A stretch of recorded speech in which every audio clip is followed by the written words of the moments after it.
everybody, welcome back to Layman Loans. In this video, we're going to see how do you get a gold loan. So first of all, what is a gold loan? Gold loan is a loan which you get against the gold what you pledge.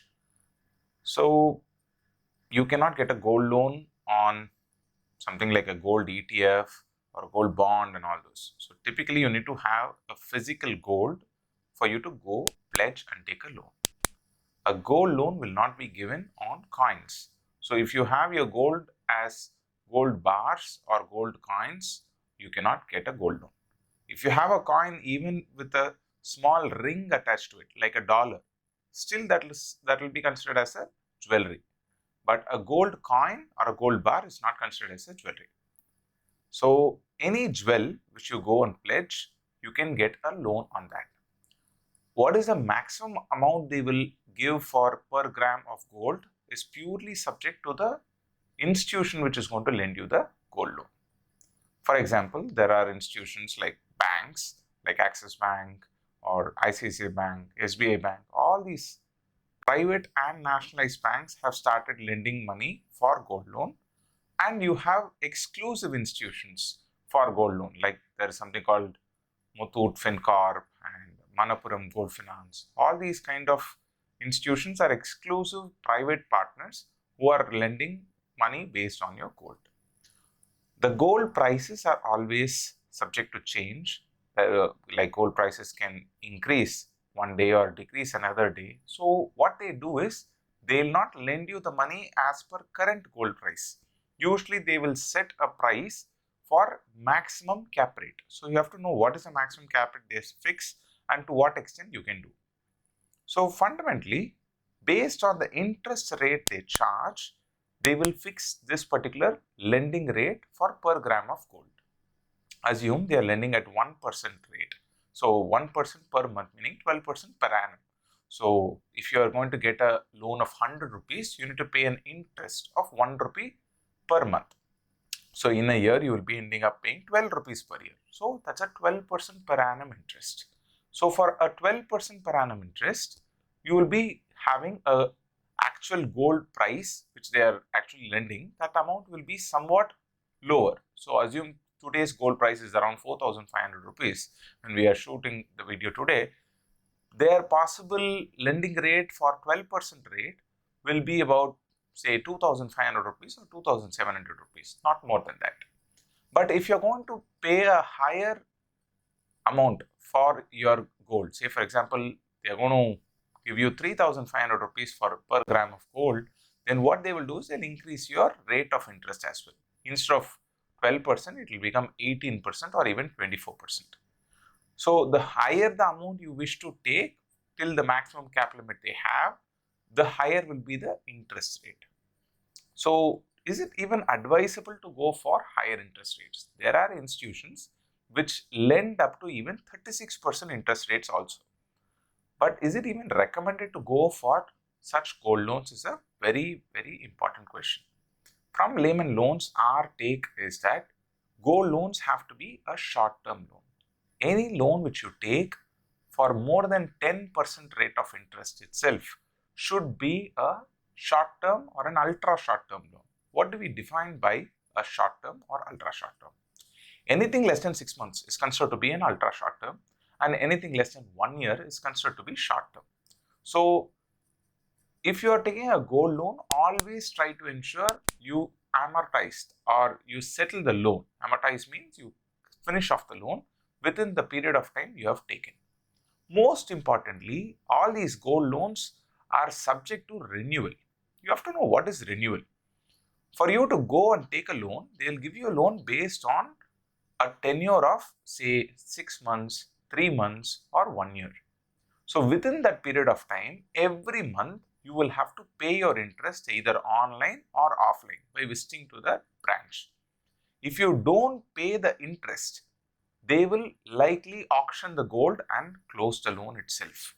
And when there is the time for, say assume there is a 6 months loan which you have taken for 180 days, and for all the 180 days you've been paying the interest promptly, then even after 180 days you will have to repledge and renew the loan, or at least sign a kind of approval letter for automatically renewing the loan, when you are renewing, you should have actually paid up all the interest pending. So first of all, let us see whether it is advisable to take a gold loan, to what extent you can take, and what is the process of taking it.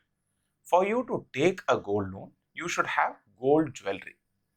Gold jewelry meaning it can be a jewelry with stone or without stone. But if you're going to take a jewelry with stones, possibly they'll take only 50% or 60% of the jewel weight.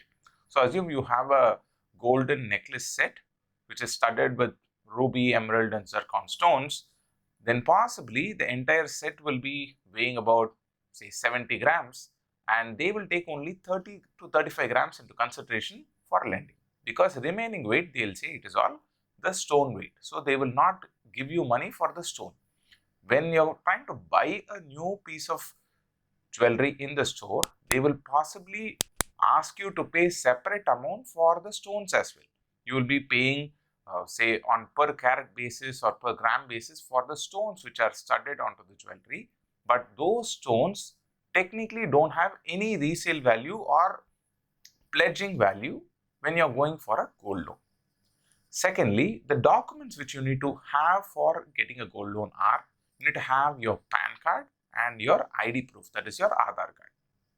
Just these two documents and a bank account number is mandatory. You can possibly collect, you can take your check leaf as well, because anything more than 2 lakhs, many branches have a kind of rule that they cannot give you cash anything more than 2 lakh, or some branches restrict to even 75,000 or 1 lakh also.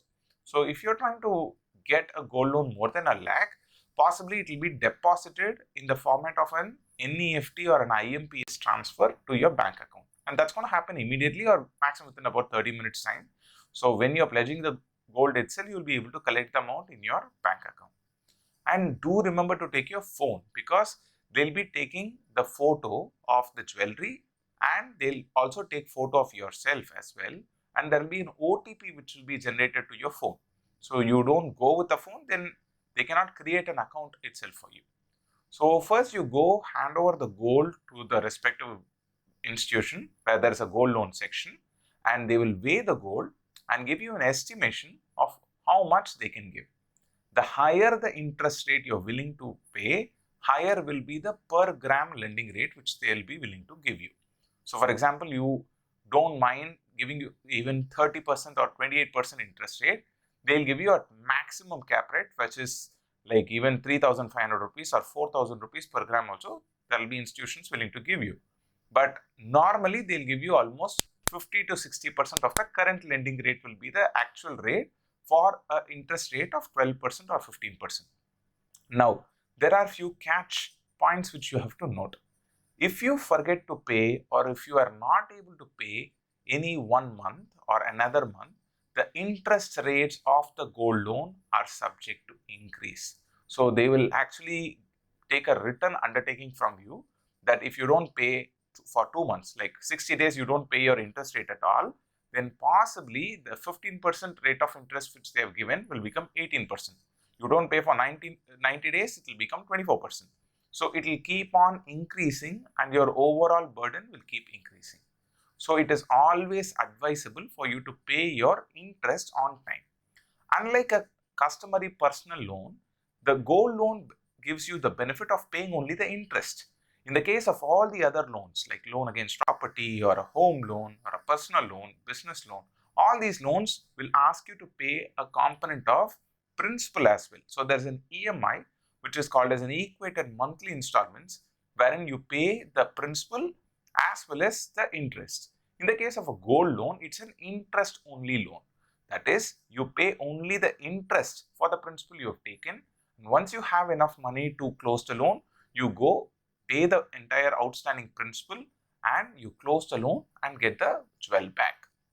So is it advisable to go for a gold loan? It's definitely advisable to go for a gold loan when you are in need of money, but always have the option to close the gold loan within a maximum period of 1 year, because if you leave the gold loan without renewing for more than 1 year, it is possibly going to be auctioned and you may not get your jewel back. So it is always essential to meet up with all the interest payable for the institution time to time for gold loan because they have a valid asset with them, and if you fail to pay, immediately they might liquidate the asset. So be very careful with the gold loan and always get it on a short-term basis. I hope this video is really informative to you. If you are looking for a gold loan or any guidance on loans, do feel free to contact us by filling up the form mentioned in the description below. Thank you so much.